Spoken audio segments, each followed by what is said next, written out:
Welcome to education Adda 2.0। Hello friends and dear student, आज हम लोग कवर करेंगे बायोलॉजी के महत्वपूर्ण ऑब्जेक्टिव प्रश्न जो आगामी परीक्षा के लिए रामबाण साबित होगा। यह प्रश्न जो है बिहार एसएससी, यूपी पुलिस और डीएलएड में बार बार दोहराता है, यानी रिपीट होने वाला प्रश्न है। तो ज़रूर अंत तक इस वीडियो में बने रहिए ताकि आने वाले एग्ज़ाम में आपको इस वीडियो से काफ़ी प्रश्न देखने को मिलेगा। तो चलिए शुरू करते हैं। शुरू करने से पहले एजुकेशन अड्डा 2.0 को लाइक एंड सब्सक्राइब जरूर करें। यदि आपको यह सेशन अच्छा लग रहा है तो अपने दोस्तों में भी शेयर जरूर करें। तो चलिए शुरू कर रहे हैं। आज का पहला प्रश्न है, वंशागति की इकाई है। Option A phenotype, option B genotype, option C gene, option D इनमें से कोई नहीं। याद रखिएगा, वंशागति की इकाई होती है जीन। क्या होती है? जीन। विकल्प सी हमारा करेक्ट होगा। अगला प्रश्न देखिए, बारबारा मैकिलटॉक किस पौधे पर कार्य के लिए प्रसिद्ध है? ऑप्शन ए मटर, ऑप्शन बी मक्का, ऑप्शन सी गेहूं, ऑप्शन डी चावल। याद रखिएगा, बारबारा मैकिलटॉक जो पौधा होता है वह मक्का के पौधे पर के लिए प्रसिद्ध है। विकल्प बी हमारा करेक्ट होगा। अगला प्रश्न देखिए, मेंडल ने मटर के पौधे का चयन किया क्योंकि ऑप्शन ए वे सस्ते थे, ऑप्शन बी वे आसानी से उपलब्ध थे, ऑप्शन सी इनमें विप्राय लक्षण उपस्थित थे, ऑप्शन डी इनका आर्थिक महत्व अधिक है। याद रखिएगा, मेंडल ने मटर पौधे का चयन इसलिए किया था क्योंकि इनमें विप्राय लक्षण उपस्थित थे। विकल्प सी हमारा करेक्ट होगा। अगला प्रश्न देखिए, मेंडल के नियमों का एक अपवाद है। ऑप्शन ए स्वतंत्र अपव्यूहन, ऑप्शन बी प्रभाविता, ऑप्शन सी युग्मकों की शुद्धता, ऑप्शन डी सहलगनता। याद रखिएगा, मेंडल के नियमों में एक अपवाद था सहलगनता। विकल्प डी हमारा करेक्ट होगा। अगला प्रश्न देखिए, मोनोहाइब्रिड अनुपात होता है। Option A 9:3:3:1, option B 3:1, option C 1:1, option D 2:1। याद रखिएगा, मोनो हाइब्रिड का अनुपात जो होता है 3:1। विकल्प हमारा बी सही होगा, 3:1। याद रखिएगा, मोनो हाइब्रिड का अनुपात। अगला प्रश्न है, आनुवांशिकता शब्द किसने गढ़ा है? ऑप्शन ए अरस्तु, option B Mendel, option C Watson, option D इनमें से कोई नहीं। याद रखिएगा, आनुवांशिकता शब्द जो गढ़ा है उनका नाम है वेटसन, है ना। विकल्प सी हमारा करेक्ट होगा। अगला प्रश्न देखिए, आनुवांशिक उत्परिवर्तन होता है। Option A DNA, option B RNA, option C chromosome, option D ribosome. तो देखिए, आनुवांशिक उत्परिवर्तन होता है क्रोमोसोम में। विकल्प सी हमारा करेक्ट होगा। अगला प्रश्न देखिए, प्रयोगशाला में सर्वप्रथम डीएनए का संश्लेषण किया था। ऑप्शन ए मिलर ने, ऑप्शन बी खुराना ने, ऑप्शन सी केल्विन ने, ऑप्शन डी इनमें से कोई नहीं। याद रखिएगा, प्रयोगशाला में सर्वप्रथम डीएनए का संश्लेषण खुराना ने किया था। विकल्प बी हमारा करेक्ट होगा। अगला प्रश्न देखिए, मेंडल की सफलता का मुख्य कारण था। ऑप्शन ए उन्होंने संतानों का गणात्मक विश्लेषण प्रस्तुत किया था, ऑप्शन बी उन्होंने अपने क्रोमोसोम में पहले केवल एक लक्षण को एक बार में लिया था, ऑप्शन सी उन्होंने वंशावली अभिलेख रखे थे, ऑप्शन डी उन्होंने मटर के पौधों का चयन किया था। तो याद रखिएगा, मेंडल की सफलता का मुख्य कार्य जो था उन्होंने मटर के पौधों का चयन किया था। विकल्प डी हमारा करेक्ट होगा। अगला प्रश्न देखिए, जीन बने होते हैं? ऑप्शन ए डीएनए के, ऑप्शन बी आरएनए के, ऑप्शन सी डीएनए तथा आरएनए के, ऑप्शन डी प्रोटीन के। याद रखिएगा, जीन जो बना होता है डीएनए का, विकल्प ए हमारा करेक्ट होगा। अगला प्रश्न देखिए, सेल नाम किस जीव वैज्ञानिक ने सर्वप्रथम दिया था? Option A Khurana, option B Darwin, option C Robert Hooke, option D Brown. याद रखिएगा, सेल जो दिया था वो रॉबर्ट हुक ने, विकल्प सी हमारा करेक्ट होगा। कौन सी रचना जंतु कोशिका को वनस्पति कोशिका से विभेदित करती है? Option A ribosome, option B माइटोकॉर्निया, option C centromere, option D centriole. याद रखिएगा, जंतु कोशिका को वनस्पति कोशिका से अलग करती है सेंट्रिओल, विकल्प डी हमारा करेक्ट होगा। अगला प्रश्न देखिए, अगला प्रश्न है, कोशिका में राइबोसोम की अनुपस्थिति में कौन सा कार्य संपादित नहीं होगा? ऑप्शन ए श्वसन, ऑप्शन बी उत्सर्जन, ऑप्शन सी प्रोटीन संश्लेषण, ऑप्शन डी इनमें से कोई नहीं। याद रखिएगा, कोशिका में राइबोसोम की अनुपस्थिति में प्रोटीन संश्लेषण का कार्य संपादित नहीं होता है, विकल्प सी हमारा करेक्ट होगा। अगला प्रश्न देखिए, यदि माइटोकॉन्ड्रिया काम करना बंद कर दे तो कोशिका में कौन सा कार्य नहीं होगा?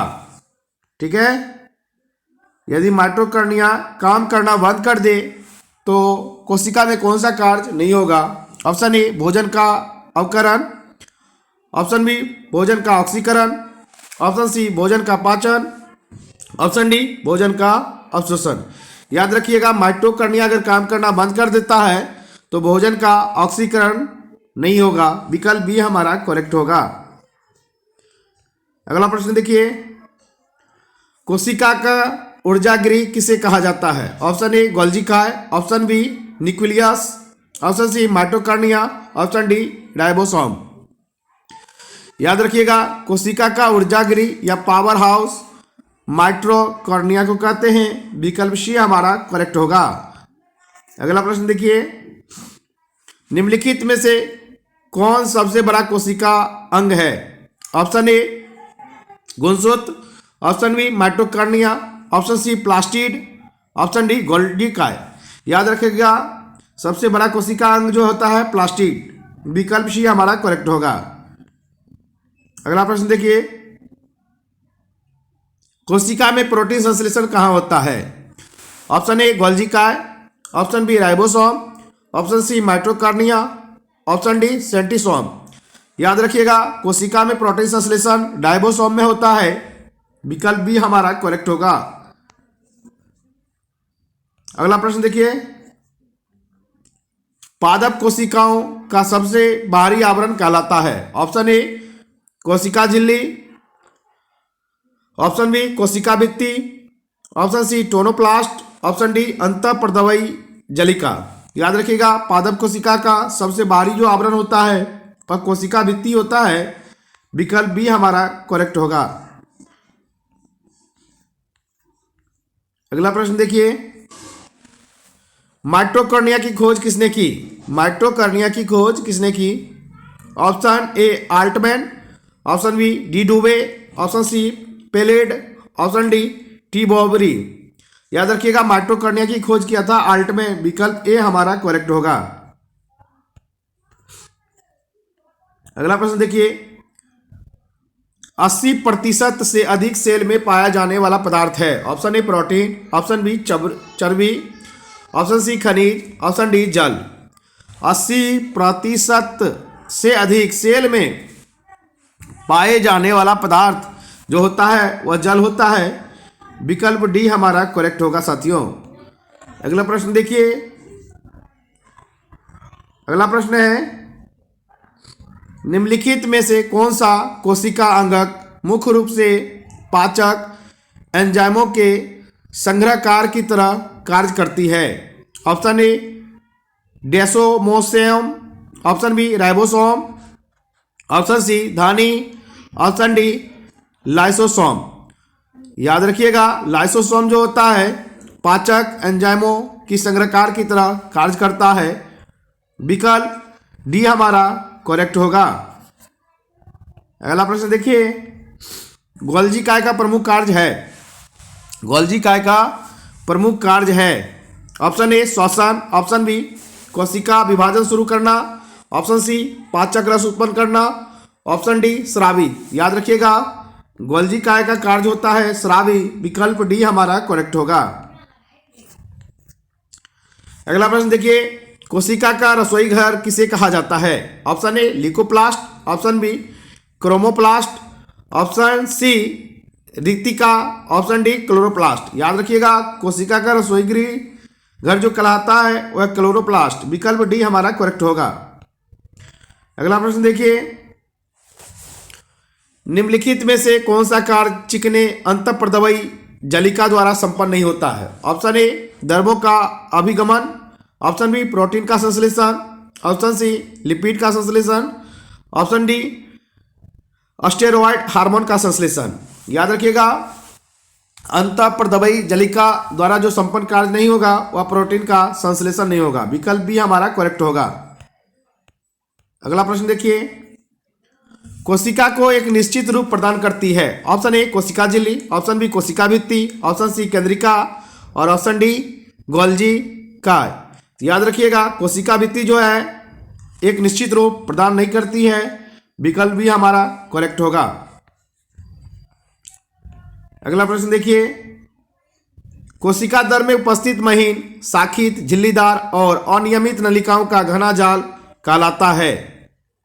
ऑप्शन ए गोल्जी काय, ऑप्शन बी माइटोकॉर्निया, option C ribosome, option D अंतःप्रदवयी जलिका। तो सही आंसर होगा अंतःप्रदवयी जलिका। विकल्प डी हमारा करेक्ट है। अगला प्रश्न देखिए, प्रोटीन निर्माण का सक्रिय स्थल है? Option A lysosome, option B ribosome, option C माइटोकॉर्निया और ऑप्शन डी गोल्जी काय। तो याद रखिएगा, प्रोटीन निर्माण का सक्रिय स्थल जो होता है वह राइबोसोम होता है। विकल्प बी हमारा करेक्ट होगा। अगला प्रश्न देखिए, कौन सा कोशिकांग केवल पादप कोशिका में पाया जाता है? ऑप्शन ए कोशिका भित्ति, ऑप्शन बी लवक, ऑप्शन सी रितिकाएं, ऑप्शन डी उपयुक्त सभी। याद रखिएगा, कोशिकांग केवल पादप कोशिका में जो पाया जाता है कोशिका भित्ति भी, लवक भी और रितिकाएं यानी कि उपयुक्त सभी। विकल्प डी हमारा करेक्ट होगा। विकल्प डी, ठीक है। अगला प्रश्न देखिए, अवरमणी लवक मुख्यतः पाए जाते हैं? ऑप्शन ए जड़ों की कोशिका में, ऑप्शन बी तनों की कोशिका में, ऑप्शन सी पत्तियों की कोशिका में, ऑप्शन डी फूलों की कोशिका में। याद रखिएगा, अवरमणी लवक जो पाया जाता है जड़ों की कोशिका में। विकल्प ए हमारा करेक्ट होगा। अगला प्रश्न देखिए, फूलों और बीजों को विभिन्न प्रकार के आकर्षक रंग प्रदान करता है? Option A leucoplast, option B chromoplast, option C chloroplast, option D tonoplast. याद रखिएगा, जो क्रोमोप्लास्ट होता है वह फूलों और बीजों को विभिन्न प्रकार के आकर्षक रंग प्रदान करता है। विकल्प बी हमारा करेक्ट होगा, क्रोमोप्लास्ट। अगला प्रश्न देखिए, कौन सा अंगक प्राय जंतु कोशिका में उपस्थित नहीं होता है? ऑप्शन ए गोल्जी काय, ऑप्शन बी माइटोकॉर्निया, ऑप्शन सी लवक और ऑप्शन डी अंतःप्रदव जालक। तो जो करेक्ट आंसर होगा विकल्प सी होगा, लवक। कौन सा अंगक प्राय जंतु कोशिका में उपस्थित नहीं होता है? लवक नहीं होता है जंतु कोशिका में। याद रखिएगा, ठीक है। आगे की ओर बढ़ते हैं। अगला प्रश्न है, लाइसोसोम्स कार्य करते हैं? लाइसोसोम्स कार्य करते हैं? ऑप्शन ए प्रोटीन संश्लेषण में, ऑप्शन बी प्रोसेसिंग तथा पैकेजिंग में, ऑप्शन सी अंतः कोशिका पाचन, ऑप्शन डी वसा संश्लेषण। लाइसोसोम कार्य करता है अंतः कोशिका पाचन में। विकल्प सी हमारा करेक्ट होगा साथियों। अगला प्रश्न देखिए, अगला प्रश्न है, कोशिका भित्ति होती है? ऑप्शन ए पारगम्य, ऑप्शन बी अर्धपारगम्य, ऑप्शन सी चयनात्मक पारगम्य, ऑप्शन डी अपारगम्य। याद रखिएगा, कोशिका भित्ति होता है पारगम्य। विकल्प ए हमारा करेक्ट होगा। याद रखिएगा, कोशिका भित्ति क्या होती है? पारगम्य। अगला प्रश्न देखिए, माइटोकॉन्ड्रिया किसमें अनुपस्थित होता है? Option A yeast, option B कवक, ऑप्शन सी जीवाणु और ऑप्शन डी हरे शैवाल। याद रखिएगा, जीवाणु में माइटोकॉन्ड्रिया अनुपस्थित होता है। विकल्प सी हमारा करेक्ट होगा। अगला प्रश्न देखिए, जीवदर्भ शब्द का प्रयोग सर्वप्रथम किसने किया था? Option A Darwin, option B Purkinje, option C John Ray, option D Hutchinson. जीवदर्भ शब्द का प्रयोग किया था प्रुकुंजे। विकल्प बी हमारा करेक्ट होगा। अगला प्रश्न देखिए, अगला प्रश्न है, जीवदर्भ जीवन का भौतिक आधार है, यह कथन किसका है? Option A Henry, option B Lamarck, option C Huxley, option D Treviranus. तो याद रखिएगा, जो जीवदर्भ जीवन का भौतिक आधार है, यह कथा हक्सले, हक्सले। विकल्प सी हमारा करेक्ट होगा। अगला प्रश्न देखिए, वास्तविक केंद्र किसमें अनुपस्थित होता है? ऑप्शन ए जीवाणुओं में, ऑप्शन बी हरे शैवालों में, ऑप्शन सी कवकों में, ऑप्शन डी लाइकेनों में। तो याद रखिए, वास्तविक केंद्र किसमें अनुपस्थित होता है, ऐसा पूछा जा रहा है आपसे। तो जीवाणुओं में, ठीक है, वास्तविक केंद्र अनुपस्थित होता है। विकल्प ए हमारा करेक्ट होगा। कोशिका के क्रियात्मक गतिविधियां नियंत्रित होती है। ऑप्शन ए केंद्रिका का द्वारा, ऑप्शन बी माइटोकॉन्ड्रिया द्वारा, ऑप्शन सी जीवदर्भ द्वारा, ऑप्शन डी केंद्रक द्वारा। याद रखिएगा, केंद्रक द्वारा जो है कोशिका के क्रियात्मक गतिविधि नियंत्रित होती है। विकल्प डी हमारा करेक्ट होगा। अगला प्रश्न है, न्यूक्लियस की खोज सर्वप्रथम किसने की? न्यूक्लियस की खोज सर्वप्रथम किसने की? Option A Leeuwenhoek, option B Schwann, option C होम मिस्टर, ऑप्शन डी ब्राउन। न्यूक्लियस की खोज ब्राउन ने किया था। विकल्प डी हमारा करेक्ट है। अगला प्रश्न देखिए, सर्वाधिक संख्या में गुणसूत्र पाए जाते हैं। ऑप्शन ए गन्ना में, ऑप्शन बी आलू में, ऑप्शन सी मनुष्य में, ऑप्शन डी ऑफियोग्लोसस में। तो याद रखिएगा, ऑफियोग्लोसस में ही सर्वाधिक संख्या में गुणसूत्र पाए जाते हैं। विकल्प डी हमारा करेक्ट होगा। अगला प्रश्न देखिए, मृदा अपरदन रोका जा सकता है। ऑप्शन ए अत्यधिक चढ़ने द्वारा, ऑप्शन बी वनस्पति को हटने द्वारा, ऑप्शन सी वनों को उगाने द्वारा, ऑप्शन डी बढ़ती पक्षी जनसंख्या द्वारा। याद रखिएगा, मृदा अपरदन को रोका जा सकता है वनों को उगाने द्वारा। विकल्प सी हमारा करेक्ट होगा। अगला प्रश्न देखिए, बाढ़ को रोका जा सकता है। ऑप्शन ए स्थल को ढालदार बनाकर, ऑप्शन बी जल आवरण को हटाकर, ऑप्शन सी वनों को काटकर, और ऑप्शन डी नदियों पर बांध बनाकर एवं वृक्षारोपण करके। देखिए, बाढ़ को रोका जा सकता है नदियों पर बांध बनाकर एवं वृक्षारोपण करके। विकल्प डी हमारा करेक्ट होगा। अगला प्रश्न देखिए, मुख्यतः मैनग्रोव वाले जोरिया वन कहाँ पाए जाते हैं? Option A Nagarjuna Sagar, option B Ranganathittu पक्षी विहार, option C Sundarban delta, option D Narmada basin. देखिए, मुख्यतः मैनग्रोव जो वाले जोरिया वन होता है सुंदरवन डेल्टा में पाया जाता है। विकल्प सी हमारा करेक्ट होगा। अगला प्रश्न देखिए, अगला प्रश्न है, मैनग्रोव वनस्पति का मुख्य घटक है। Option A Rhizophora, option B Ficus, option C Mangifera और ऑप्शन डी प्रोसिपस। याद रखिएगा, मैनग्रोव वनस्पति का मुख्य घटक होता है राइजोफोर। विकल्प ए हमारा करेक्ट होगा।